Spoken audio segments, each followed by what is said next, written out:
A gente está vendo o Trump se sentindo muito à vontade para falar uma série de coisas. Ele disse agora também que ele soa bem para ele quando falam em operação similar na Colômbia, chamou o presidente colombiano de doente, fabricante de cocaína, e que isso não vai continuar assim. E depois também voltou a falar em anexar a Groenlândia. Primeiramente ele disse que vai dar 2 meses para a Groenlândia, depois falou que vai dar 20 dias para a Groenlândia, e depois disse, nós precisamos da Groenlândia. Essas falas do Trump, como é que o senhor vê isso aí?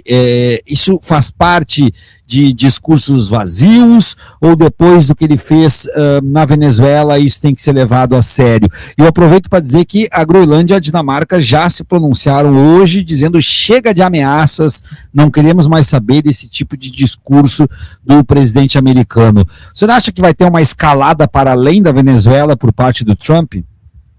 Eu acho que o Trump vai continuar pressionando o resto do mundo a fazerem aquilo que ele acredita que seja necessário para benefício dos Estados Unidos, né? Tanto na dimensão política, na dimensão comunicacional, na dimensão econômica e na dimensão militar.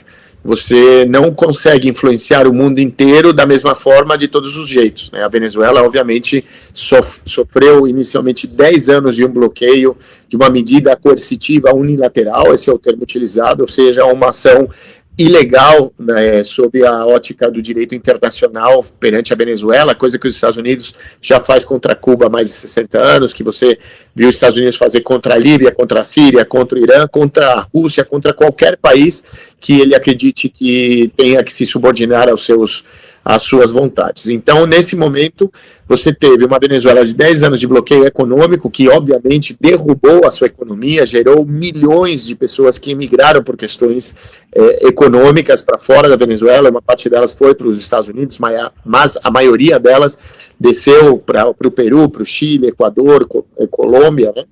Então, a partir da não ruptura da Venezuela, que era o que eles esperavam, né, de quebrar a Venezuela economicamente, então a população se levantaria em contra do governo da Revolução Bolivariana, então você derrubava o governo e você colocava o seu governo de turno. Isso não aconteceu, então os Estados Unidos viu que a pressão política, a pressão econômica não fora suficiente, então agora vamos para uma intervenção militar, através do sequestro do presidente Nicolás Maduro, que gerou mais de 90 mortos, e bombardeio, tudo aquilo que a gente viu. Então, o mundo inteiro, ele está apreensivo, há uma tensão no mundo, isso vai, sem dúvida alguma, desacelerar a economia do planeta, porque em momentos de incerteza, os grandes capitais, eles pisam no acelerador, pisam no freio, eles ficam com medo de investir em uma área em outra, já que tudo pode acontecer. Inclusive, dentro dos Estados Unidos, há uma série de incertezas, já que não havia um consenso de que os Estados Unidos, consenso tanto na opinião pública, como nos formadores de opinião, ou seja, os donos dos Estados Unidos, não havia um consenso sobre a derrubada do presidente Nicolás Maduro, muito menos de sequestrá-lo. Então, essa incerteza é ruim para a economia do mundo e para a convivência global, né? Obviamente, você vê os Estados Unidos capazes de fazer qualquer coisa, porém, o que a gente tem que se acostumar, Viaro, é que a gente tenha a gente tem um preparo como continente para não depender da suposta solidariedade da União Europeia, de países da Ásia, sobre o nosso destino. Ou seja, nós, como América Latina, a gente tem que entender que nós precisamos ter uma autonomia econômica, uma autonomia científica, cultural, militar, comercial. A gente tem que ter uma capacidade de se integrar num grande bloco que tenha uma capacidade de enfrentar realmente os Estados Unidos e a União Europeia, e que trabalhe de maneira cooperada também com todo o país, com toda a região que esteja disposta a desenvolver um processo de integração econômica, integração cultural, que for necessário para que essas comunidades vivam bem, vivam melhor. A gente tem desafios muito grandes, nós somos a região mais desigual do planeta, ou seja, a gente tem países com os piores índices de desenvolvimento do mundo, como é o caso do Haiti, assim como a gente tem os países mais desiguais do planeta, que é o caso do Brasil, o caso da Colômbia, do México. Então, nós temos desafios internos que, por exemplo, 70% da nossa população não tem saneamento básico. Então, como é que a gente fala para enfrentar os Estados Unidos e enfrentar a União Europeia se a nossa população sequer tem esgoto? Então, mas isso só será superado se nós tivermos a capacidade de se integrar para a gente poder fazer esse enfrentamento.